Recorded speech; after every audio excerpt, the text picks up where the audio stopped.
O Falam, Twitter, que agora chama X, né? o X, lá, o X. Falam que eu não frequento, é engraçado, né? Toda vez o pessoal fala assim, como é que é o Twitter? Eu falo, cara, É eu um não frequento. esgoto. É um Falam que é aquela esgoto. Colândia da... É um esgoto. Eu não frequento, eu não sei, eu não tive uma rede interessante ali. Mas eu fui muito cancelado ali, por isso que eu acompanho. Mas quem não foi cancelado? Mas eu olho ali os meus cancelamentos. Agora até que tá calmo, mas eu já fui muito cancelado ali. Mas eu acho que a população, assim, pelo menos eu senti isso. E eu batia muito nisso, porque quando eu ia fazer análise, hoje ainda eu tenho que dar uma explicada, porque se você não explica, a pessoa aparece do nada e realmente ela não vai pesquisar, ela não vai querer saber, ela vai tirar a conclusão da tua vida, da tua ética, da tua moral, por conta daquele vídeo de detalhe, daquele recorte. Então, pra gente até fechar, porque até aqui já estão julgando a gente, pode ter certeza, já tem gente assim, ó, não, mas você não pode porque você nunca vai saber o que é uma gravidez, você não vai saber o que é as agruras de ter nascido negro e tal. Cara, se você julgar as pessoas pelas características, você vai errar. Eu sempre falo, as pessoas normalmente elas têm um pré-julgamento e uma culpabilidade e um salvo-conduto se você é negro ou branco, preto ou negro ou branco, pobre ou rico, mulher ou homem, PCD, não PCD. Você entendeu? Jovem, velho. Se você julgar as pessoas pelas características, a chance de você errar é muito grande.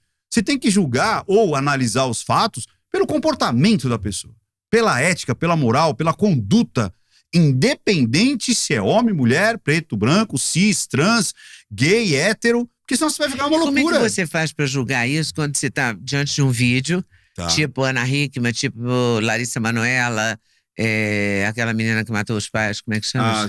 Suzane Richthofen. Você olha uma entrevista e analisa como é que a pessoa é a partir daquela entrevista. O marido da Ana Hickman, por exemplo. O Alexandre Corrêa. Você fez vários estudos, você faz isso. Várias... Né? Você mantém muito atualizado o Não Minta Pra Mim, né? Sempre, toda semana. Toda semana, é uma efervescência. Como é que você faz para isso não ter uma característica de pessoal, né, de fofoca, ser uma análise realmente? Então vamos lá. É isso também que as pessoas, é muito engraçado, que as pessoas dizem assim, você tem que ser extremamente isento. Isento no sentido de, você em nenhum momento você pode ser, ter algum viés. Seja lá qual for, religioso, político, social, você não pode ter. Ou que você tenha daquela turminha que tem direito a falar livremente. Agora, se você tiver qualquer posicionamento e isso você demonstrar, você não tem mais o direito, ou seja, você não tem a capacidade humana, olha que loucura. Então, é interessante esse prólogo, de você discernir o que é eu, minhas vontades, meus desejos, minhas convicções e uma análise. Então, seria assim, eu sempre falo, vamos fazer uma abstração. Será que o juiz de futebol, ele odeia futebol? Pelo contrário, claro, né? Ele deve amar futebol. Claro. Então, será que um juiz de futebol que escolheu ser juiz de futebol, provavelmente ele gosta de futebol. Provavelmente ele deve ter um time do coração. Sim. Isso impede dele apitar um jogo? Obviamente que não. Ou seja, ele tem um gosto pessoal. É a mesma coisa. A gente sempre xinga o juiz. Então, quando as pessoas... Não, mas você não pode... teoricamente, ele não tem um gosto... Claro. Ele não coloca o gosto pessoal dele naquele evento, momento. Naquele Ou momento. A mesma coisa. Quer dizer, será que um médico, um juiz, um advogado, ele só vai atuar nas coisas que ele tem plena convicção? Claro que não. É claro que não. Você vai atuar... O cirurgião pode operar uma pessoa que ele detesta, né? Leda, você, quantas pessoas você entrevistou que você falou assim, eu nem vou com a cara dessa pessoa? Muitas delas. Será que eu também? Não, eu adoro você. Eu tô entrevistando você há um tempo. Não é? Mas o que é interessante é isso. Então quer dizer que um jornalista não teria a capacidade de entrevistar alguém que ele não simpatiza? Mas hoje em dia, com essa bipolaridade, essa maluquice de time, né? Porque virou um fla-flu, a política, tudo, né? Tudo é fla-flu. Não, tudo.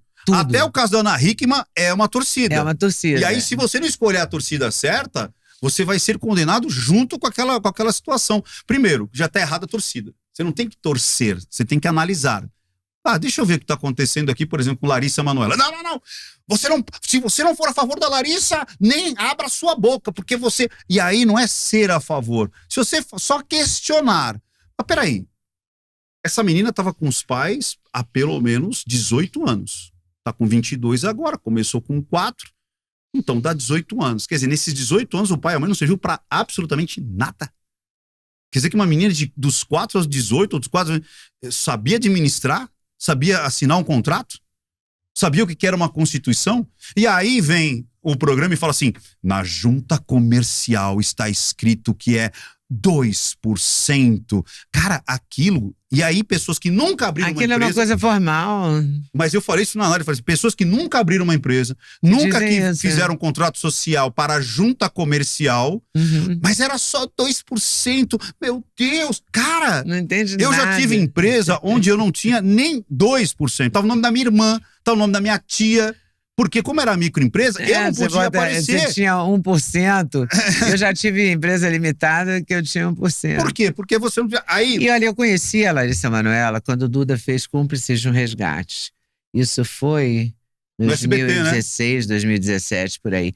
Ela estava super bem com a mãe.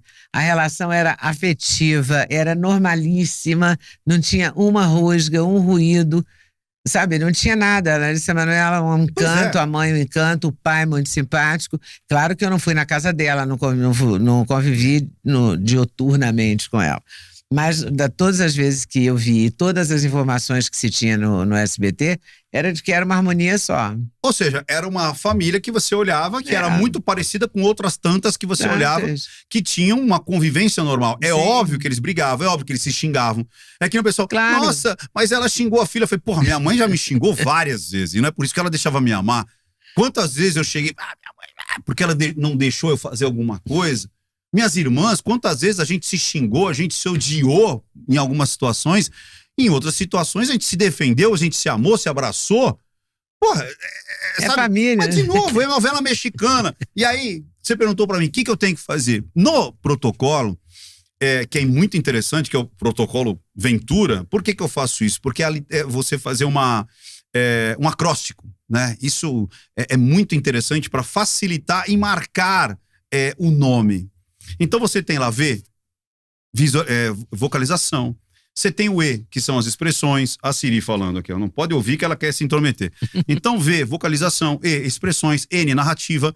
T, trajetória ocular. U, unidade corporal. E, rito da mensagem. E o A, alucinação. O A, se ele não tiver dentro do protocolo, você vai contaminar tudo. O que é alucinação? É você justamente tomar cuidado para você não alucinar, ou seja, ver o que não existe, por conta das suas crenças, daquilo que você acredita sobre aquela situação, sobre aquele personagem. Quer ver um que foi marcante? O Mellen. O Mellen, todo mundo, assediador, eu não ia com a cara do Mellen, não. Estamos falando de Márcio Mellen. Márcio Mellen. Não ia com a cara dele, não ia com a cara do posicionamento político dele, não ia com a lacrosfera que ele vivia, mas quando eu fiz a análise eu falei, não tem assédio. Pode até ter uma canalice, mas assédio não. Ele pode ter traído a esposa, ele pode ter traído o colega, ele pode ter saído com uma mulher casada, isso não é assédio. Isso é outro nome. E eu fui praticamente o único que, quando fez a análise, foi de contra a Inquisição na internet. Ou seja, era muito fácil eu analisar aquilo tudo com o olhar do quê? Primeiro, o olhar da manada. Segundo, o olhar de alguém que eu não simpatizo. Mas você não pode fazer isso. De novo, como um psicanalista, eu não posso atender pessoas às quais eu falo, esse eu vou ser legal, agora esse aqui eu vou ser desgraçado, vou acabar com a vida dele. Não é profissional. Então, mas como você. E aí, como você não tá. É ética, não é e nada. aí, quando você tá no YouTube, e ainda mais fazendo entretenimento, que eu sempre falo isso, você tem que transformar o seu conteúdo em entretenimento, senão você não vive na internet. A pessoa te põe no mesmo patamar do que alguém que abriu uma câmera e começou a falar. Então, tipo assim, mas esse cara tá falando o quê? Quem é esse cara para falar isso aí? Você entendeu? E aí você tá, obviamente, no mesmo que você abre a janela pro mundo te conhecer, você vai ter pessoas que vão estar ali só para te tirar pedra. Claro. Então, mas isso, se você também não souber administrar isso, você pira o cabeção. Oi, gostaram do corte do Ricardo Ventura? Muito bom, né? Eu também adorei. Veja a entrevista completa no canal Leda Nagli no YouTube, tá bom? Até lá. O link tá aqui na descrição.